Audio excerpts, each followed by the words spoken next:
Welcome to CEO Interviews, a product of Agoracom, in which we take the time to catch up with small cap CEOs about what's going on with their companies.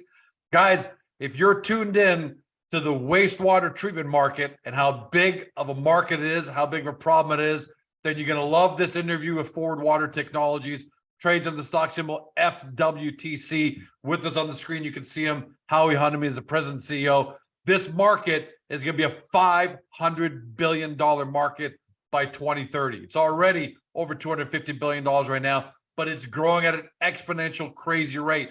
And why is that? Because currently over 40% of the global population resides in regions marked as under critical water stress. So treatment of water and wastewater is necessary for mankind. That's you and me, that's all of us, to meet the increased demand for water. This is where Forward Water Technologies comes in. First of all, they're not just some back-of-the-napkin company. This is founded. The company is founded by Green Center Canada, a leading tech innovation center supported by the government of Canada.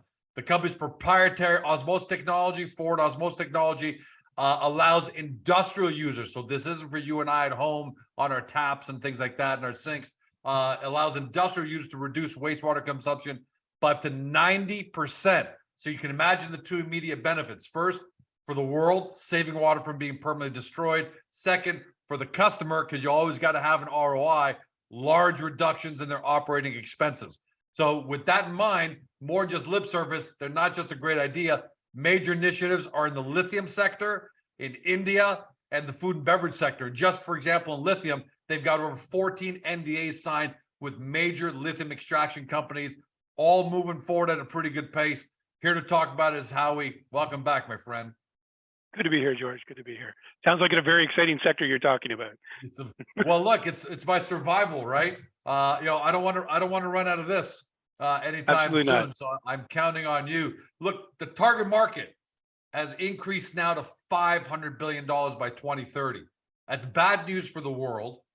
That's good news that you can help. Why is that happening? What's the crisis that's going on right now? So George, I know it is. It's a sad situation, but out of these situations, opportunities are created.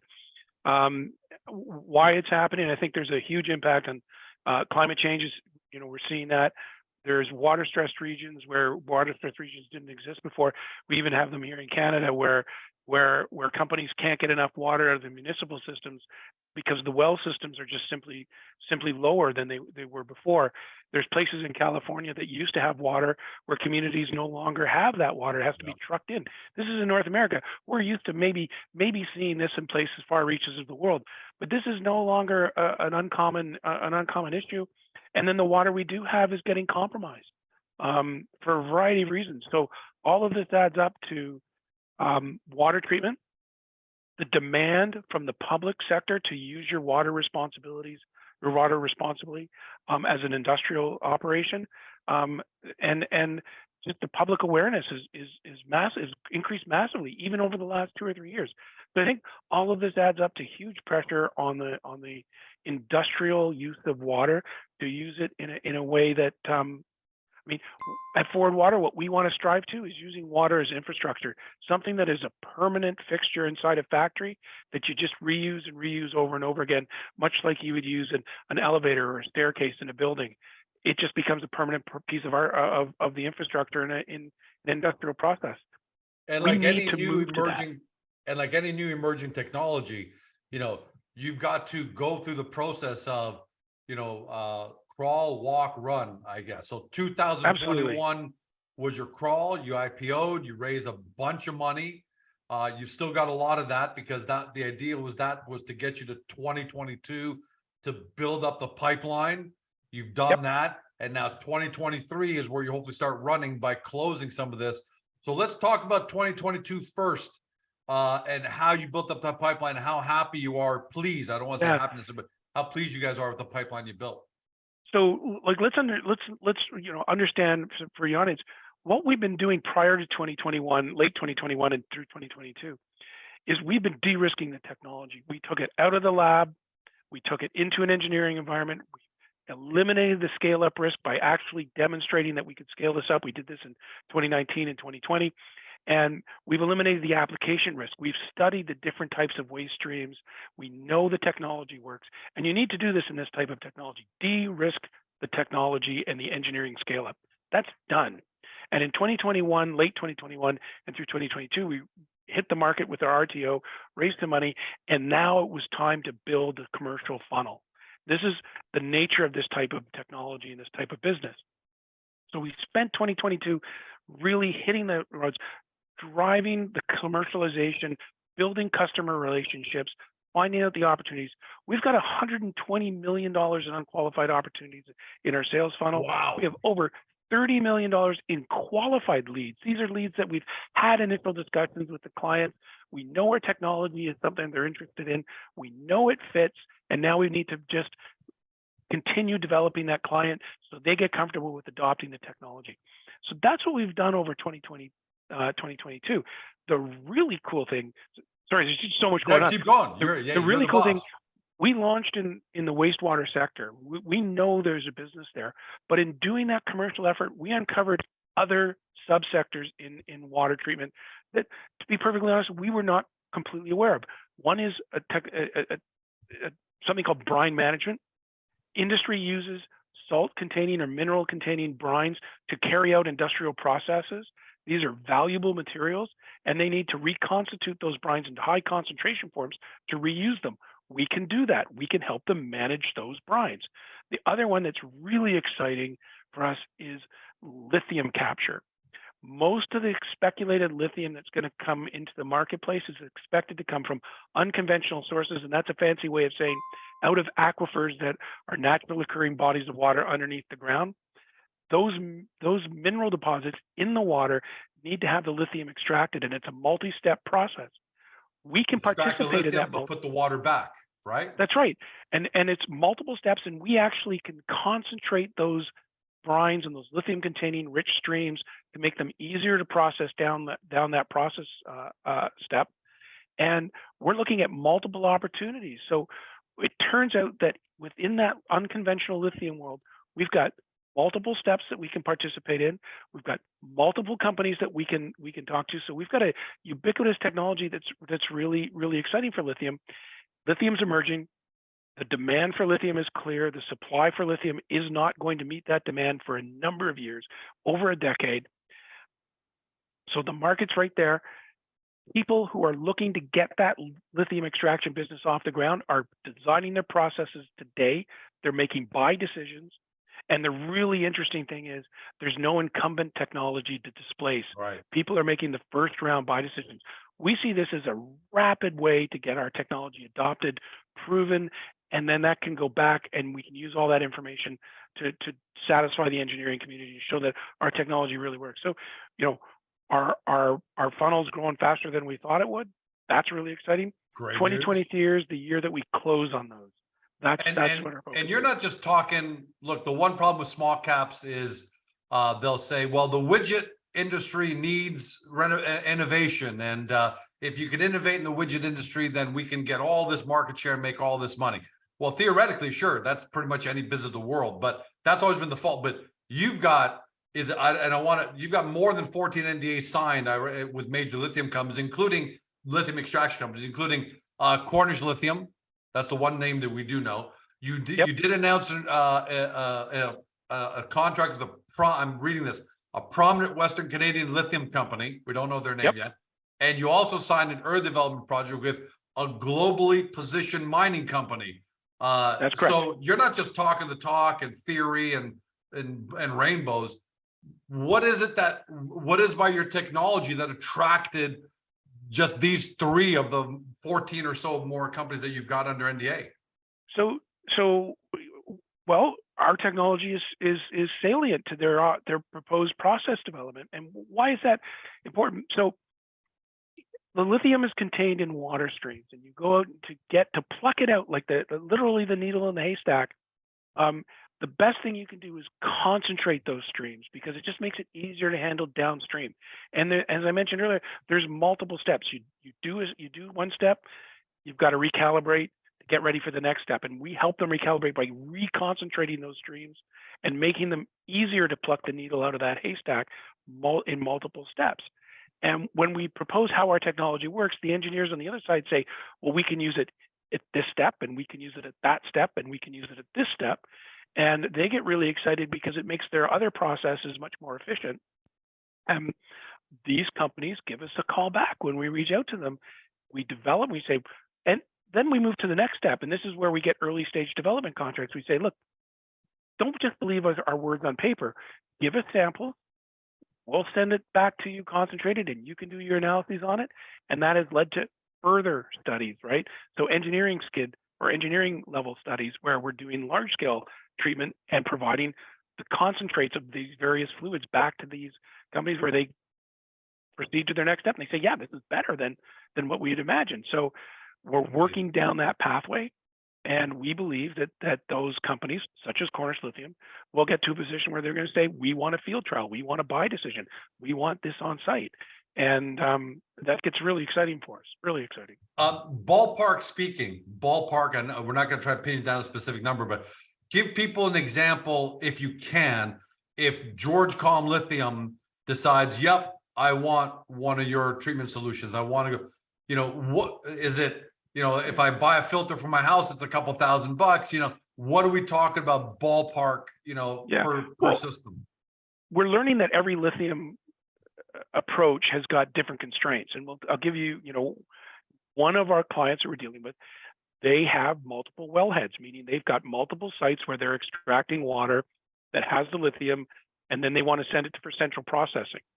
And the problem with sending it to central processing is they're constrained by trucking, meaning they have to take that water out of the ground and they have to drive it somewhere. Well, our process can allow them to concentrate it on site and then send the concentrate for further processing. So instead of driving 10 trucks, you're driving one truck. And they've got over 20 sites. And given their flow volumes, we understand that these could be potentially between $2 to $5 million installations. That's $20 million or 20 million sites over times $2 to $3 million possibly. So these are potentially $60 million business deals. Okay, now, that gives a good idea of what we're talking about. That's not going to hit it, that's not going to hit it once, but it's going to be one. And then they're going to want 2 more, and then they're going to want 4 more, and then that's going to keep us busy.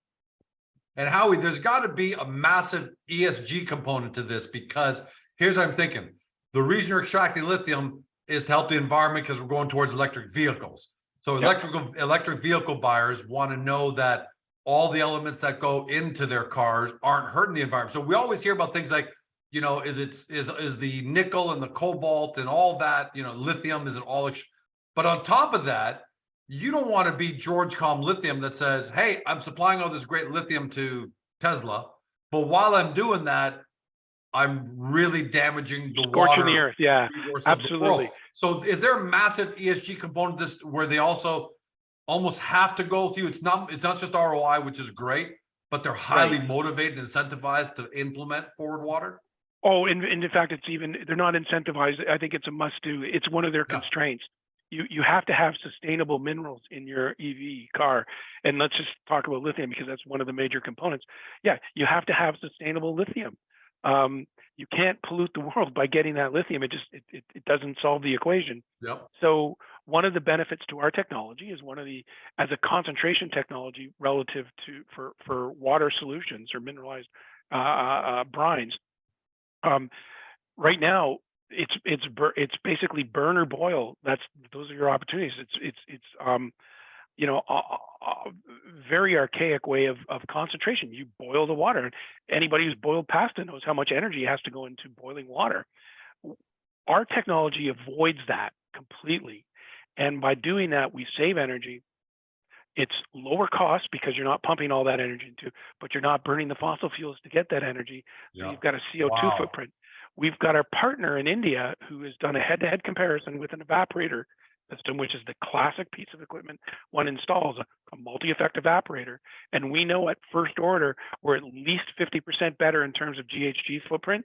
And we've got pathways to adapting solar thermal, which makes us 80% better. So we're eliminating 0.8 of the CO2 emission compared to the go-to technology, which is a multi-effect evaporator compared to what's done today. So we can provide that CO2 reduction at a lower cost and provide brines that are lower cost to treat downstream. So it's a win-win-win, and you're delivering lithium to the EV market. So we think this adds up to a great solution for the lithium market, but also for the wastewater market as well. Wastewater that's boiled is going to take a lot of energy, and we're going to eliminate that as well. So you see the benefit all the way along. So the last step that remains here is, I guess, on-site testing, right? If I'm George Calm Lithium, I'm looking at the numbers, I've looked at theory, you've done some lab testing, you've done all of that, then on-site field testing. So take us through, so I don't want to talk about any of the companies you've announced, because then I don't want people to get confused. So if I sign an NDA with you today, I look at the data, I like it all, I say, okay, Howie, come over to my project here. On what does it look like on-site testing, then how long it takes me to come to conclusions, and all of that? We de-risk it. We've got a very defined process. We talk to you initially, we do some paper studies, we move to laboratory studies, then we move to engineering studies. That's the process we would do that. So we'd be treating hundreds and hundreds of liters at our site, at our headquarters in Sarnia. But when that's successful, one of our use of funds from our RTO was to build a transportable mobile demonstration site. We will bring that to your facility. We will then establish it for 2 to 3 months. We'll run at up to 30 to 50 cubic meters a day, so 30,000 to 50,000 liters a day input at a true, essentially a true commercial scale, and we will cooperatively evaluate the benefits. We'll set success criteria. What's your volume compaction? What's your concentration factor? What does your effluent characteristics look like? And if we meet those criteria, we'll have a go decision to make at that point that we've pre-negotiated, that we'll go to full commercial scale with you, right?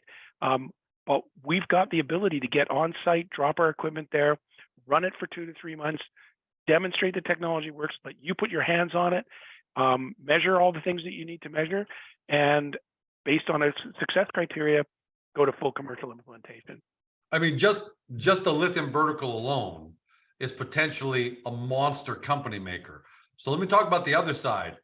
George Calm Lithium is your first company. We do the testing, we do the on-site testing. Everything goes great. I give you the PO. I love it. I save money. I save the environment, and I'm true to my mission of providing the world with sustainable lithium. How do you scale when it gets to the point when the word gets out? If and when the word gets out, where because George Calm Lithium is going to announce that, obviously, and then ABC Lithium Extra. How do you scale this, Howie? Let me answer that question in a kind of funny way. Let's tell you what we're not going to do. We're not going to build a giant fabrication facility to make these pieces of equipment, because our equipment, while we have a proprietary process, it's an ensemble of stuff that comes off the shelf, and it is technologies, or if you will, process technologies that you can buy. And there's a huge capacity out there for what's called fabrication. That is putting the parts and the components together. So what we're going to do is we're going to work with third parties who already have that established fabrication capability. Nice. That way we don't have to capitalize it. We're protected because our approach is we're protected by intellectual property.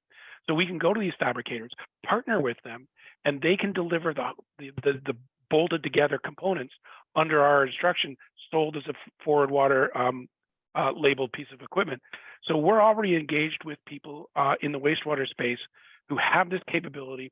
They also have a client base. So we're looking at strategic partnerships with people who supply to the wastewater industry. We're going to come in with a differentiator for them. They've got the fabrication capability, and we're going to partner with those in other jurisdictions beyond Ontario and Canada. So we've already signed up with licensee in India. We're speaking to people in the United States. We're speaking to people in the United Kingdom, and that's going to allow us to deploy rapidly, internationally, and have our local boots on the ground, if you will, in those jurisdictions by working with these partners. And we're doing this on a very, our investment is going to be very, very lean on that as forward water, because these partners already have this, this installed capacity to build. And I'm glad you said that. I'm glad you said that, because there's so many small cap companies that even if their dreams come true, that's like, okay, great. All I need is $500 million to build my widget to make it a reality. And then the company dies on the vine right there. Whereas you've got these assemblers already lined up, and it's a variable risk. Like, there's no risk because you're only ordering assembly and parts and all that if George gives you an order. So you don't That's even have correct. inventory or that kind of risk at all. Yeah, and you know why why are these guys wanting to partner with us? Why are these people and these companies wanting to partner with us? Most of them are building Me Too products, right? There's very little out there that's new and patent protected. There's some companies that are fairly innovative, but we're working with these companies that want a differentiator. So they're interested in us because we give them a different angle, something that the company down the street can't supply, and we're working with them because they've got the fabrication expertise and an established client base. So we're going to get access to their clients, and that's really exciting for us. I don't know if you know this, Howie, but 16 years ago, almost to the day, Steve Jobs demoed the first iPhone. And if you remember, he took the boring phone that was basically, local, didn't have a lot of capability in making phones and making calls, sending some messages, physical keyboard. And he came in and Appleized the mobile phone industry, and the rest is history. In a lot of ways, I know it's still early. I'm not calling you Steve Jobs yet, but do you think that's what you are to the wastewater treatment space? Because you're using newer technology, you're not boiling or destroying the water. You're saving it, and are you Appleizing the wastewater treatment and management space? So yes and no. Yes, we are, but we're part of an ensemble of family of developing innovative technologies. And why I say that is there is no silver bullet technology in the water treatment industry. You're going to need multiple silver bullets. We happen to be one of them, I think. There are other emerging technologies that I think are going to play a role, but it's going to be the coordination of those technologies and how they meet together that's going to give us the next generation of go-to established incumbent technologies. I see us as being one of those incumbent technologies. That gives us a 40, 50, 60-year run as the one of the go-to technologies, but it will be a family of technologies that solves the problem. But as you pointed out in the beginning, in 2030, it's a $500 billion marketplace. Massive. I'm happy to take a fraction of that, right? So I think that's a great business, but we also need to be cognizant of, we need, as an industry group, we need to be able to solve the problem, the big nut, and that is make sure that there's water accessibility for everybody. And I think we are part of that solution, and there's more than enough room for us to fit. So going back to, this is the year where you prove it or you don't, and I think you're going to, and I hope you're going to. Can you give us a ballpark idea of when you think decisions might start being made, go, no go decisions? Will it be, by mid-year in June? Will it be close to the end of the year by Q4? Just to give shareholders and investors at home an idea of, okay, when do we start finding out if the market says, let's go? I think, what the investor market needs to look for is when companies make commitments to these on-site demonstration plants, because that is a lot of development and a lot of client business and forward water relationship that's gone on to get to that point. It's a very meaningful step for any company that takes it on site. It's revenue generating. We're not doing this for free. They're going to pay for it. These would be six-figure contracts, right? They've got to put skin in the game. This is serious. When the investment community, I think they see that's a real tangible way down the path, right? So if I was on the outside, that's what I'd be looking for. I'm hopeful that over the past year, we've been developing some of these relationships, doing the physical work in our engineering arenas, producing those reports. I'm hopeful that as soon as Q1, we'll be able to see something of that nature, certainly by Q2, right? So even a lot of work too, even if it's the first half of this year, that's fine. I think everyone can wait for the first half of this year to start hearing about either on-site tests or go, no go decisions. Now that said, I mean, a lot of the lithium companies, as an example, I know we talk a lot about lithium, but it's just such a rapidly developing sector. A lot of these lithium companies, they're both private and public, but you take the public ones, they've made commitments. They say we're going to be producing by lithium by such and such date. They have to meet those commitments, as we know. And all investors know they're looking for, this is what you said you're going to do. Are you doing it? And so they've got to make buy decisions in the very near term to make their own commitments. So that's exciting for us as well, because Yeah, you're right. I mean, they're being pushed really hard right now, and we hear it all the time. Tesla's looking for suppliers. Ford, they're all looking for suppliers. We're seeing some deals announced, ironically, in the small cap world. We're actually seeing some deals between small cap resource companies and major automakers out there. So the push is on. They need to really move fast on this. So the good news is you've got someone else kind of pushing the go, no go decision, which is great because that's where you want to get to. They're not saying, maybe next year. Now the other interesting thing, because we've talked about this ourselves, right, is it's really hard to discriminate between, do you buy this lithium company or that lithium company? Some of them are real estate plays right now. Some of them are just trying to get rights. Some of them are drilling. So the interesting thing is, Forward Water potentially allows you access to all of them. If we start partnering and selling to all of these companies, we're an investment in all the lithium opportunities. So just an interesting perspective. I never thought about that way, because if Georgecom Lithium says it's a go, that means I'm going to be producing lithium. That means I'm going to be using your, wow, I never thought about that. You're a derivative to the small cap lithium space. Right. We're getting traction with, as I said, we have these NDAs that are proof of contract, contact. We start selling to 6 or 7 or 10 of them. One way to get a piece of every one of those opportunities is to look at the derivative. That's us. So I'm actually making note of derivative here, so I can put that as a mini clip that we can use later. Hey, really quickly, so awesome on the lithium, man. This first half, I can't wait to find out if you're the next Steve Jobs or not. So this is exciting. Well, that's a lofty goal, but I hope to get there. Yeah, but sure. Over time, but you might revolutionize the space, and hopefully that's going to happen. But we got to remember, if everyone at home, don't get too excited. We got to wait to see it happen. But at least we're gonna have a pretty good idea by the end of Q2 as to where the company stands. Really quickly, India. You talked earlier that you do have Goldfinch Engineering over there. You're talking to them. How are things looking in India? How's that progressing along?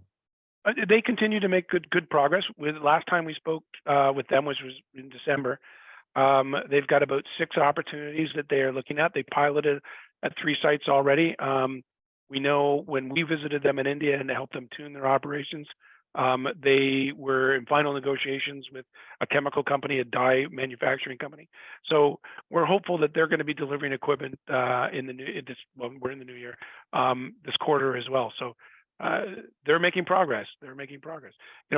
Stumbled a little bit because of COVID. We couldn't travel and help them out with their engineering, but they did a great job by themselves and with these Zoom calls as well. I'm quite impressed with what they've gotten done. And quickly on the food and beverage side, you're at advanced R&D stage there, where what you're implementing is the ability to cold concentrate liquid food and beverage, which is a complete opposite from the high heat concentrate. You got some grant money, so again, that proves that that's third-party validation that you guys know what you're talking about. How is I'm assuming you're deploying that grant money now into more R&D. Yeah, we started the first stage in the last calendar quarter of the year. We're making sort of the critical proprietary material we need to run that process. So that's underway. So we hope to have that. So we've done the preliminary work sort of at the bench scale, if you will, both with us and at Queen's University. So we know it works. We're now at the stage where we're trying to get it to the gallon scale or the multiple liter scale, and we're working on this one little piece of material. We know we can make it, proof of concepts behind us, and so we're just scaling it up with a partner that's got the expertise in doing this, and we hope to have it in our labs and run the process second quarter this year. And we'll be concentrating 20-30 liters of orange juice or of white wine as an example, or coffee. And then we'll be looking at bringing in partners at that point to say, hey, we can scale this up. We need a food and beverage partner that we want to work with, and that's another thing that's I don't want to get too excited about the bright and shiny things, but that's a really exciting opportunity as well. So food and beverage concentrate is I don't even know how big that market is, but I guarantee it's got several several billions, you know, in Yeah, front of yeah. just the Just the syrups and concentrates market is about a $60 billion a year opportunity in North America. So that's pretty exciting. Now, we've done some of this in the lab, right? So we've cold concentrated coffee, we've cold concentrated wine. How's it taste? How's the coffee taste? You know, if you're a coffee drinker, it'll blow your mind. Just the aroma that you get from that cold concentrated coffee, it's mind blowing. And the concentrated white wine product is incredibly intense. So it's a really interesting process. We're really excited by it. We'll see where it goes as far as scale up. Howie, amazing what you've done to watch you take the company from, you know, the IPO stage, use that money, deploy it to advance your R&D, build up the pipeline, and now the pipeline's starting to really come to that go, no go side. And you've expanded verticals. I love the food and beverage vertical. So I look forward to having you back a lot. Shout out to my team. You know, one of the funds was building the team, and the people we brought on board have been exceptional. So I wish it was only me, but it's not. The team. Well, I'm glad it's not only you, because then, man, we'd have to put a bubble around you, make sure nothing happens to you until you've got started making sales. But hey, you know, one of these days I'm looking forward to doing an interview from the floor of your office, factory, you know, the operation there with your team behind you, when, you know, if and when you announce, you know, the first or many other big wins. It'd be great to have everybody involved in that and get them all. Oh, absolutely. And a nice cup of concentrated coffee. Yep. Yeah. And definitely some better looking people than you and me, because people don't want to sit there and stare at you and me for 25 minutes. Very much the truth. Yes. Howie, happy New Year to you and your family and the Forward Water Technologies family. Can't wait to have you back, my friend. Thank you very much, George. Happy New Year to you as well, and all the best. For everybody at home, you've been watching or you've been listening by podcast on Spotify, Google, Apple, or your favorite podcast platform to Howie Honeyman. He's a president CEO at Forward Water Technologies. Company trades on the stock symbol FWTC. Guys, we know that wastewater management and treatment is not something that it's not information that you all have at the top of your mind, and especially not new technologies. So in order to understand what we're just talking about, in case you're wondering, how do I process all that? Just get to Agoracom, go to the company's profile page. We've got it nice and neatly laid out there for you. So you've got a good, not 30,000 foot, but 1,000 foot overwatch, you know, understanding of the company. And then when you got that information in hand, go over Forward Water's website and do your deep dive due diligence. Thanks for joining us. Have a great day. See you next time.